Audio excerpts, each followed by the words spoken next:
She looked him up and down, assumed he couldn't afford a thing, and told him to leave. What she didn't realize, he was the CEO, and he wasn't there to buy. He was there to listen. Kane Redding wasn't the type of man who needed attention. In fact, he preferred silence. The kind of silence where you hear your own thoughts clearly. It helped him stay 3 steps ahead, just like today. It was a Wednesday morning in Macon, Georgia. A little humid, a little quiet. Kane pulled into the parking lot of the showroom he'd bought 2 years ago, but hadn't stepped foot in for nearly 6 months. That was intentional. He liked to keep distance between himself and his investments. Let the management prove themselves without him hovering. He stepped out of a charcoal-gray Dodge Durango, dressed in a plain navy hoodie, faded jeans, and sneakers that had seen better days. No gold chain, no designer watch. Just Kane. From the outside, the dealership looked just like the others he owned. Clean, modern, shiny glass panels. But today wasn't about checking the tile polish or sales numbers. Kane was there to test something deeper. How do they treat people when they think no one's watching? As he walked toward the entrance, he caught the eye of a young man in a red polo shirt. Probably new. The kid smiled, then hesitated, glancing at the car Kane pulled up in, then quickly turned away. Kane noticed, but didn't say a word. Inside, the place smelled like leather and overconfidence. The kind of space designed to make people feel like they're one decision away from luxury. The staff buzzed around in blazers, heels clicking across the showroom floor. Not one of them greeted him, until he heard her voice. "Can I help you with something?" The tone wasn't warm. It wasn't even curious. It was more like someone asking why you're touching something you shouldn't be. Kane turned toward her. She had short blonde hair, sharp features, and a clipboard tucked under one arm like it was part of her body. Her name tag read, L. Markham. "I'm just looking," Kane replied, eyes drifting toward a black Escalade parked in the center display. She looked him over, not discreetly. "These are premium vehicles," she said, lips pursed. "A lot of people confuse our location with the used lot on Mercer Street." Kane stared at her, expression unreadable. And we work by appointment. Serious buyers only." He almost smiled. Almost. "You get a lot of unserious people coming in?" he asked calmly. Lindsay gave a small laugh, the kind meant to make others in the room feel included in something he wasn't part of. "Let's just say some folks walk in thinking they're in the right place. Then they see the price tags and remember their budget." Kane didn't blink. He looked her right in the eye and said, "Maybe some of them came to see how they'd be treated." Before she could respond, another salesman walked by, tall, black, maybe mid-30s. He gave Kane a brief glance, then walked on, visibly uncomfortable. He'd heard the tone.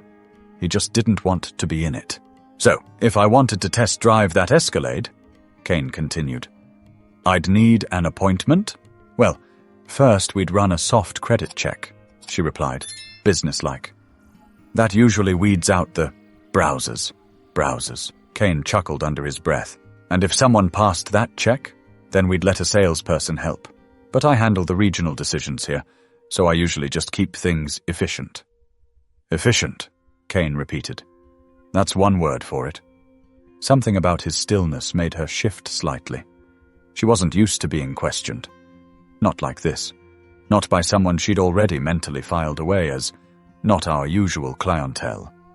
She stepped back and started scribbling something on her clipboard, then muttered, "Look, if you're serious, I can see if someone's available. But we're short-staffed today. Maybe come back when you're ready to buy." Kane looked around the showroom again. His eyes moved across the walls, the desks, the chairs, the framed awards. He'd chosen most of it himself, paid for every inch. And yet he was being told to come back later. He walked over to a chair, sat down, and crossed his legs. "I'm not in a rush," he said. "I'll wait." But that wait wasn't just for service. It was for something far more revealing. Kane sat with the patience of someone who'd been through worse and seen better. The kind of patience that doesn't come from weakness, but from watching the long game play out. Still, He couldn't ignore the way Lindsay was acting. She kept looking over at him, whispering something to the young guy in the red polo, who now seemed too nervous to even make eye contact. A few other salespeople passed by, pretending not to notice the tension. Phones in hand, eyes glued to anything but the man in the hoodie sitting confidently in their showroom. Minutes passed. Then Lindsay returned, not with help, but with more condescension. "Look, sir, it's not our policy to have people loitering in the showroom. You said you weren't ready to buy, so unless there's something specific you need..." Kane didn't move. "I told you. I'm waiting." Her expression hardened. "For what, exactly?" He tilted his head slightly. "For someone who knows how to talk to customers." That didn't sit well with her. She exhaled sharply, like someone just challenged her authority. "Well, I am the manager on duty today," she said, "and I decide how we handle walk-ins. So if you don't have an appointment or financing ready, I'm going to have to ask you to leave." Kane raised an eyebrow. "You don't think I can afford a car here?" "That's not what I said," she replied, voice clipped. "But we prioritize serious buyers. You've been sitting here for 20 minutes and haven't asked to look inside a vehicle. That's usually a sign." "A sign of what?" Kane asked, voice low. She looked around, searching for backup, but the showroom had gone quiet. The staff wasn't pretending anymore. They were watching. No one spoke, but no one stepped in either. "I'm trying to keep things professional," Lindsay said, trying to regain control. "But we've had incidents before. People hanging around, wasting time, causing distractions." Kane stood up slowly. He wasn't a small man, and the way he straightened his shoulders made her step back slightly. "I'm not causing a distraction," he said. "I'm testing the temperature of the room. And so far, it's cold." She tried to mask the shift in her stance, but it was too late. Her body had already responded. She wasn't just annoyed now, she was uneasy. Kane glanced around again. No one else is getting told to leave. No one else is being asked for their credit score before they even touch a car. "Why is that?" "I'm following protocol," she replied, voice tightening. "No, you're following your instinct," Kane said. "And it's wrong." The door chimed as another customer entered. Lindsay turned briefly, but the receptionist greeted them warmly, offering coffee and a brochure. The contrast wasn't lost on anyone. "I asked you nicely," she said, voice sharper now. "Please leave." Kane stared at her a moment longer. Then he walked, slowly, toward the back hallway near the offices.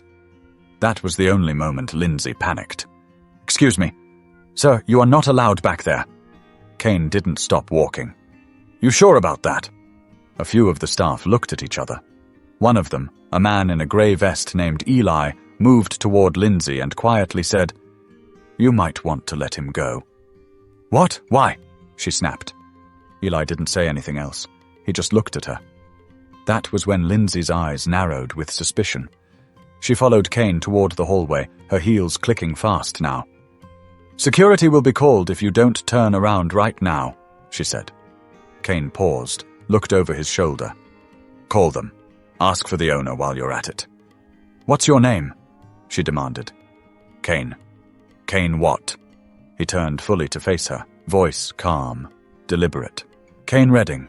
The name hung in the air like a dropped glass. Something shifted in her eyes. She blinked. Once, twice. Then it hit her. She whispered, "Wait." But it was too late for wait. Kane pulled a keycard from his pocket and scanned the security lock on the main office door. The light turned green. The door clicked open. He stepped inside. But what was waiting inside that office would shatter whatever power Lindsay thought she had left. Lindsay stood frozen in the hallway, eyes fixed on the door Kane had just entered. It was his door. The executive suite she had only been in once, during her onboarding. And even then, she hadn't been told who the owner was, just that the company had external leadership. No names, no pictures, just distance. Kane didn't look back. Inside the office, he moved calmly.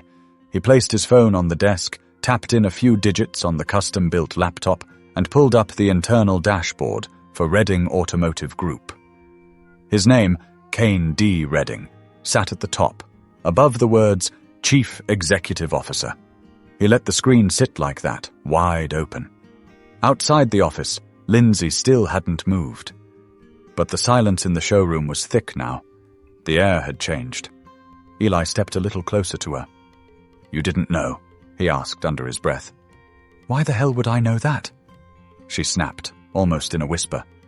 "They never told me he was the CEO. How would I recognize him?" Eli didn't respond, just gave her a long look before turning away. He'd seen enough. Lindsay finally took a hesitant step forward. Then another. She pushed the office door open halfway and peeked inside. Kane didn't look up. He kept scrolling through emails, calmly sipping from the bottle of water left on his desk. I didn't know," Lindsay stammered.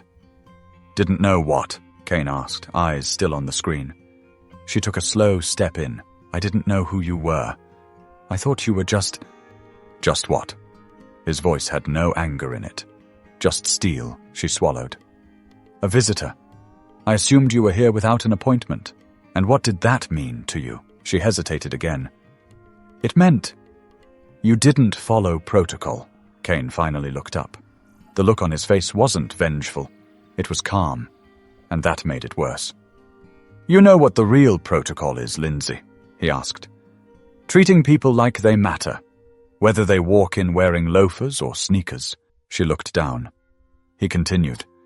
"You made judgments the moment I stepped through the door, not based on what I said, but what I looked like, what I wore, what you thought I could afford."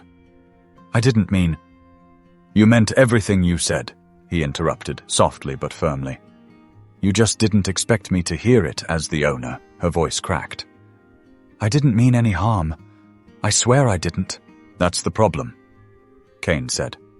"You don't see the harm. You're blind to the way you dismiss people without even knowing you're doing it." She stepped closer, trying to explain herself, but he raised a hand.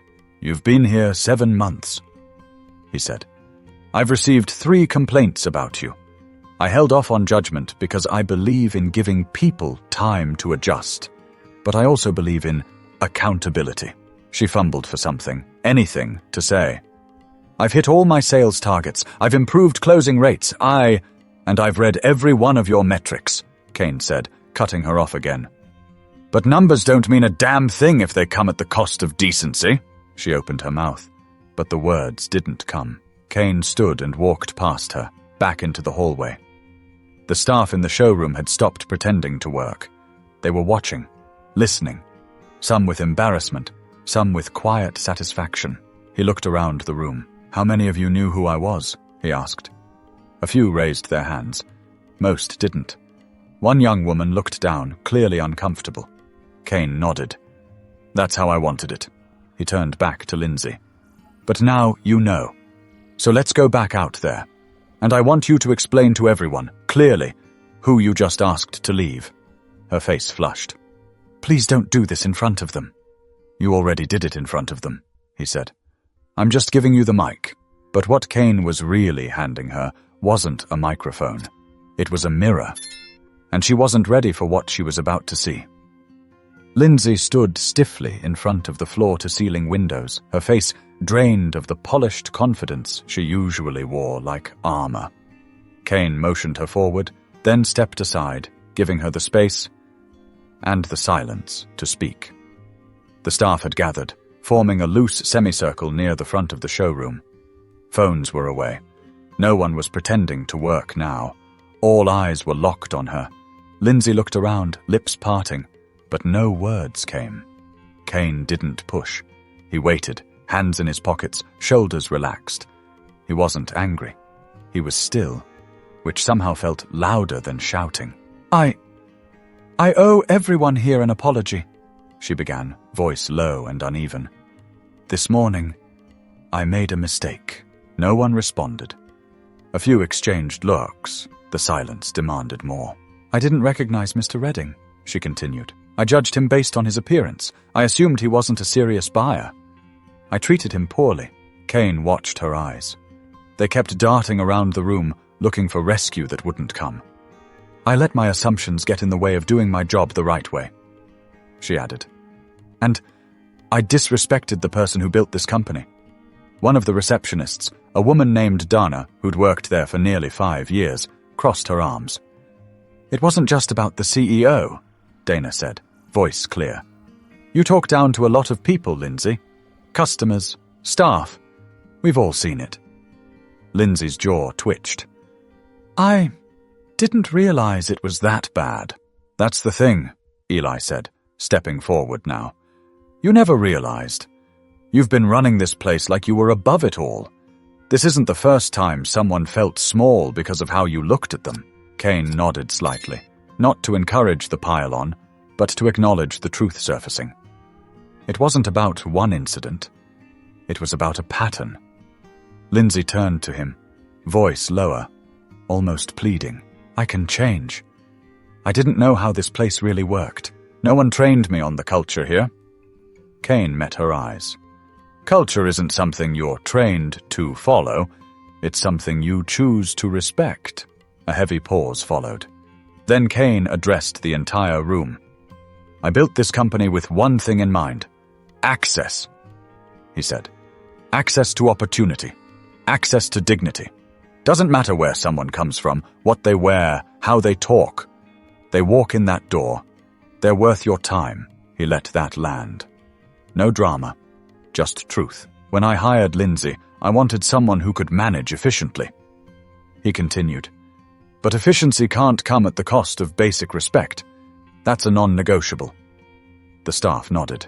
Some softly, some firmly. Kane looked back to Lindsay. "You've got 2 options," he said. "You can resign right now, with grace, or I'll file termination paperwork effective immediately with a full report of what happened today, and the complaints I've held off reviewing. Either way, your time here ends now." Lindsay's eyes welled up. She blinked quickly and turned away from the group, hiding her face. For a moment, no one said a word. Then she nodded, barely audible. "I'll resign." Kane turned to Dana. "Could you get her a copy of the voluntary exit form?" Dana left without a word. As Lindsay gathered her clipboard and walked back toward the manager's office, the room didn't celebrate. No cheers, no clapping, just a deep, mutual understanding that something real had happened, and no one could pretend it didn't. Kane remained still for a few moments, giving the weight of it time to settle. He could feel eyes on him, waiting to see what he'd say next. But Kane wasn't done speaking. He was just getting ready to say what actually mattered. Kane didn't rush. He let Lindsay disappear behind the office door before turning back to the rest of the staff. His face stayed calm, but there was something sharper in his eyes now, something that demanded full attention. "I know today was uncomfortable," he said. "It should be." The group stood quiet, still processing the shift they'd just witnessed. A few avoided eye contact, others stood straighter, unsure of what came next. "I didn't come here today to fire anyone," Kane continued. "That was never the plan." He walked slowly toward the center of the showroom, near the Escalade Lindsay had guarded like a trophy earlier. "I came because I've been hearing things, not just from corporate reports, not just from customers, but from people who work here. Some of you have reached out quietly, telling me how this place doesn't feel like it used to." He paused beside the vehicle, letting his hand rest on the hood. "That's a problem," he said. "Because I built this company for people like us. People who've had to walk into rooms and prove they belonged before they were even given a chance to speak." He looked directly at Eli, then Dana, then the young guy in the red polo who had avoided him earlier. "I know what it's like to be followed around a showroom," Kane said. "I know what it feels like when someone sizes you up by your shoes or your last name. That's exactly why I started Reading Automotive. I wanted to build something where no one had to prove their worth before being treated with respect." His voice was steady, but the weight of his words hung heavy in the room. "We don't sell cars," he said. "We sell trust. That's what people really buy when they walk through that door. If they don't feel seen, they don't come back. If they don't feel heard, they tell someone else. If they don't feel respected, we lose more than a sale. We lose our identity." A silence followed. This time, it wasn't awkward. It was reflective. He turned his focus back to the staff. "So, here's what's going to happen next." Everyone leaned in, listening, I'm going to spend the next 2 weeks here. No office, no title. Just me, on the floor, watching, listening, seeing who we really are when no one's performing. A few employees looked surprised, some nervous. One man near the back, older and quiet, nodded slightly, almost like he welcomed it. I'm not looking for perfect, Kane said. I'm looking for honest. I need to know who's here because they believe in what we're doing, and who's here just for commission. He let that hang for a moment, then added, if you're only here to push metal, this probably isn't the place for you. He took a slow breath. But if you're here because you care about people, about stories, about giving every person a fair shot, then you're exactly who I want beside me. Dana finally spoke. What if someone wants to do better but never knew how to speak up? Kane turned to her. Then now's your chance, he said. Speak. Be part of shaping it. She nodded, and for the first time her shoulders relaxed. Then Kane looked at the young guy in the red polo. What's your name? Calvin, he said quietly. How long you been here? 3 weeks. Kane nodded. I saw you earlier. You started to say something, but pulled back. Calvin looked down. I wasn't sure if it was my place. It always is, Kane replied. If something feels wrong, you speak up, no matter how new you are. But Kane wasn't just handing out advice. He was building something new, right in the ashes of the old. The dealership felt different by the afternoon. Not quieter, just clearer. The energy had shifted. People moved with more intention. Conversations were softer, glances more thoughtful. Lindsay's desk was cleared out by noon. No dramatic scene, no final speech.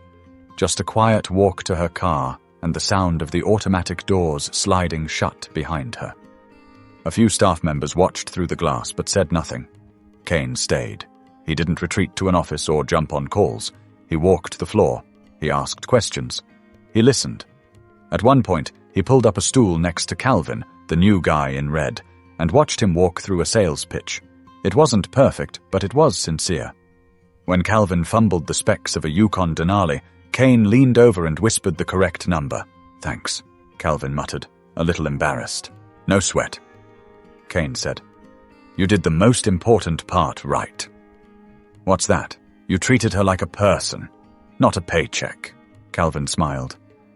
A small one, but it was real. In the corner, Dana rearranged the reception counter. She'd always wanted to make it feel more open, less transactional. No one had ever asked her how she thought the entrance should feel. Until today. Eli walked up beside Kane later that day and said, You staying the full 2 weeks? Unless something burns down, Kane replied. Eli nodded. It's about time. They stood together for a minute. No pressure. Just two men who'd both seen what happens when respect isn't part of the culture. I should have said something sooner, Eli admitted. I saw the way she talked to people. I just didn't want to make it worse. You weren't wrong to be cautious, Kane said. But now you know what silence costs. Eli nodded again, slower this time. As the sun started setting, Kane stood by the front doors. The traffic outside was steady. People were still walking in, still test driving, still making choices. One customer, an older woman with her grandson, walked in looking a little out of place. She hesitated near the entrance. Kane smiled and walked over. Looking for something specific? He asked. Honestly, she said. Just looking for someone who won't talk down to me. You came to the right place, he replied. And he meant it. Later, just before closing, Kane called the staff together again. They gathered around without being asked. I want to say one more thing, he told them. They quieted. You're going to remember today, not because someone got fired, but because this place got better. Right now, not next quarter, not after a memo.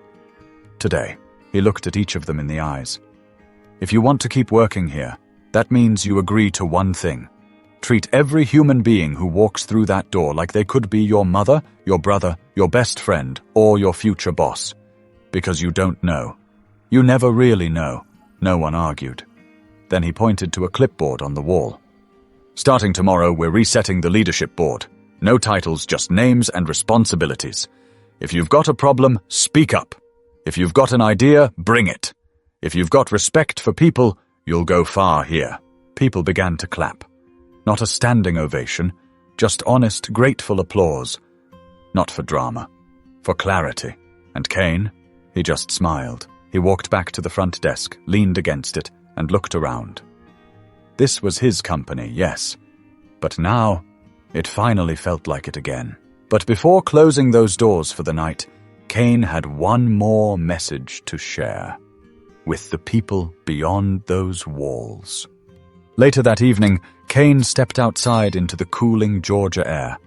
The lot was mostly empty now, just a few vehicles parked near the edge and a faint hum from the highway in the distance. He took a seat on a bench near the front entrance, the same bench where customers sometimes waited for paperwork or a ride home. Tonight, it was just him and his thoughts.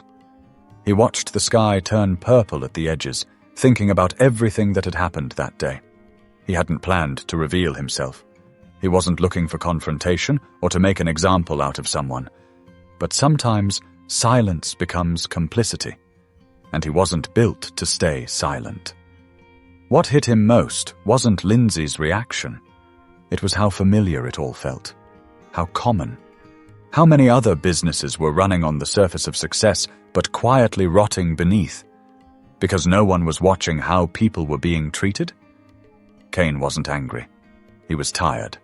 Tired of seeing people like him assumed to be lesser.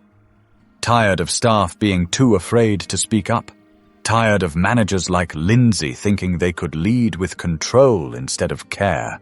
And he knew that if he, the owner, could walk into his own business and be treated like an intruder, then how were regular customers being treated when no one important was watching? He stood up slowly, stretched his back, and took one last look at the windows of the building reflecting the twilight. Then he pulled out his phone and hit record. The video was just for the company's internal training. At first, but eventually someone would leak it, and it would go viral. In the video, Kane didn't talk about money or cars or status. He talked about something else. He talked about seeing people. "I don't care if someone walks in here wearing sandals and a backpack," he said into the camera.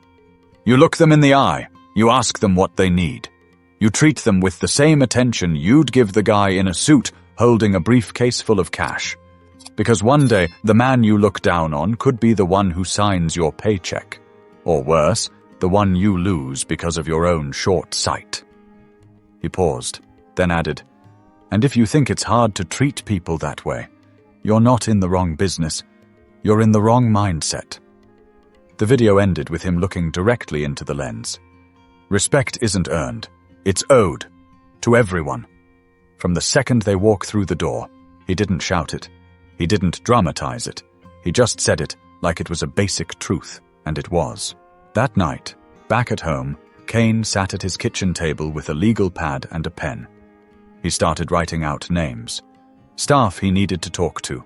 People he wanted to promote. Gaps in leadership that needed real attention. He didn't write policy changes. He wrote people changes. He wasn't trying to fix a company. He was building a community again, from the ground up. Because respect, real respect, can't be faked or enforced by HR. It has to be lived.